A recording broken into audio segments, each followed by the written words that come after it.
Kuna kitu ninachojua kuhusu wewe sasa hivi. Kuna uwezekano mkubwa kwamba kuna jambo fulani unalofanya kila siku na ndani kabisa unalichukia kuhusu wewe mwenyewe. Labda ni namna unavyoshika simu yako mara tu unapofungua macho asubuhi. Labda ni kuscroll mitandao kwa saa nyingi wakati unajua kabisa unatakiwa utoke nje ukapambanie maisha. Inaweza kuwa kufuatilia picha na peji chafu mitandaoni, au kuvuta sigara huku unajua kama inaua mapafu yako, ama kula chakula kisicho na lishe bora, au kunywa pombe mpaka usiku wa manane, au ile tabia ya kuanza wiki kwa nguvu siku ya Jumatatu, halafu kufikia Jumatano tayari umeacha kila kitu. Na ukweli ni kwamba umejaribu kuacha hizo tabia. Umefuta apps, umeweka sheria kali, umeangalia video za motisha, lakini baada ya muda mfupi unarudi pale pale ulipoanza. Na hapo ndipo swali linaanza. Kwa nini ni vigumu sana kubadilisha tabia zetu? Je, tatizo ni sisi?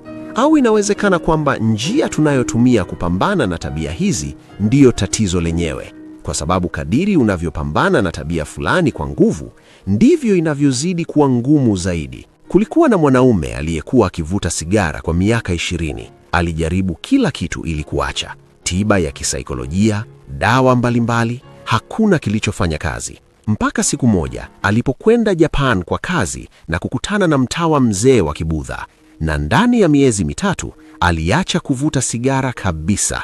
Na si kwa kutumia nguvu kubwa sana, bali kwa kuelewa jambo moja rahisi sana kuhusu akili ya binadamu. Na hapo ndipo swali jingine linaanza. Je, inawezekana kwamba kupambana sana na tabia zetu ndiko kunazifanya ziwe na nguvu zaidi? Jaribu kufanya jaribio rahisi sasa hivi. Jiambie, usifikirie tembo wa rangi ya pink. Nini kinatokea? Mara moja utaanza kufikiria tembo huyo mwenye rangi ya pink. Na hii ndiyo tabia ya akili ya binadamu.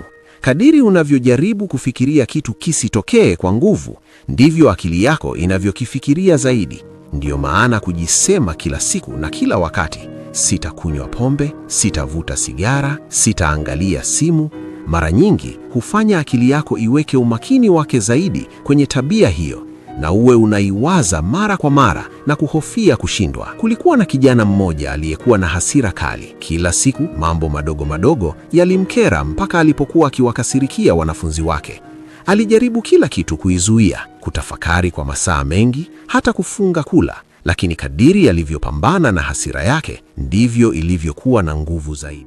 Siku moja, mtawa mzee alimwambia, usijaribu kuiondoa hasira yako. Iangalie tu, iangalia kama wingu linavyopita angani. Alipoanza kufanya hivyo, hasira ilianza kupoteza nguvu, kwa sababu alikuwa ameunda nafasi kati yake na hisia hiyo. Aliweza kuhisi hasira kabla haijamzidi nguvu na kufanya vitendo vya hasira. Lakini kuna kitu kingine kinachofanya tabia mbaya ziwe na nguvu sana: mazingira. Tabia nyingi zinaishi kwa sababu mazingira yetu yanazinanilisha. Simu ikiwa mkononi kila wakati, chakula cha haraka kikiwa mezani, au pombe ikiwa kwenye fridge, ubongo wako hauhitaji hata kufikiria. Unateleza tu kwenye njia ile ile uliyozoea. Ndiyo maana kubadilisha mazingira kuendana na lengo lako la kuacha tabia fulani ni muhimu. Na pia kuanzisha tabia mpya, kwa sababu ubongo hauwezi kufikiria tembo wa rangi ya pink kama akili yako imejishughulisha na kitu kingine kinachokuvuta. Ukianza kusoma, kuchora, kufanya mazoezi au kufanya kazi yoyote ambayo utaipenda na itashughulisha akili yako kutafuta ukuaji, taratibu akili yako inaacha kufikiria tabia ile ya zamani. Sio kwa nguvu, bali kwa sababu imepata njia mpya ya kufuata. Wajapani wanaita njia hii Kaizen. Maana yake ni kuboresha kidogo kidogo kila siku.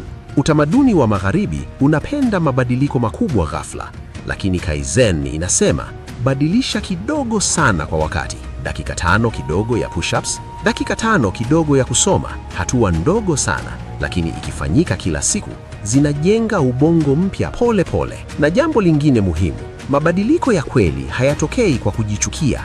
Watu wengi hujaribu kujimotisha kwa kujikosoa, lakini aibu haibadilishi mtu, inaongeza vita ndani yako. Jipe huruma kwa nafsi yako. Ukiteleza, usijilaumu, tambua tu kilichotokea, jifunze, halafu jaribu tena, kwa sababu huwezi kujichukia mpaka uwe mtu unayempenda. Kwa hivyo, kama ningekuambia jambo hili kwa upole, kama babu mwenye miaka mingi akimfundisha mtoto mdogo, ningekuambia hivi: usipigane sana na tabia zako. Kwanza zitazame, kisha elewa zinakuja lini na kwa nini. Ukiona hamu fulani inakuja, usikimbilie kuifuata. Kaa nayo kidogo, utaona inapita kama wimbi. Halafu badilisha mazingira yako kidogo. Weka tabia nzuri ndogo ndogo katika maisha yako. Hatua ndogo sana, lakini fanya kila siku. Na ukikosea, usijilaumu, anza tena kesho, kwa sababu mabadiliko ya kweli hayaji kwa nguvu, yanakuja pole pole, kama njia mpya inayotengenezwa kwenye nyasi. Hatua moja kisha nyingine, mpaka siku moja unagundua kwamba njia mpya hiyo ndiyo njia rasmi ya watu kupita.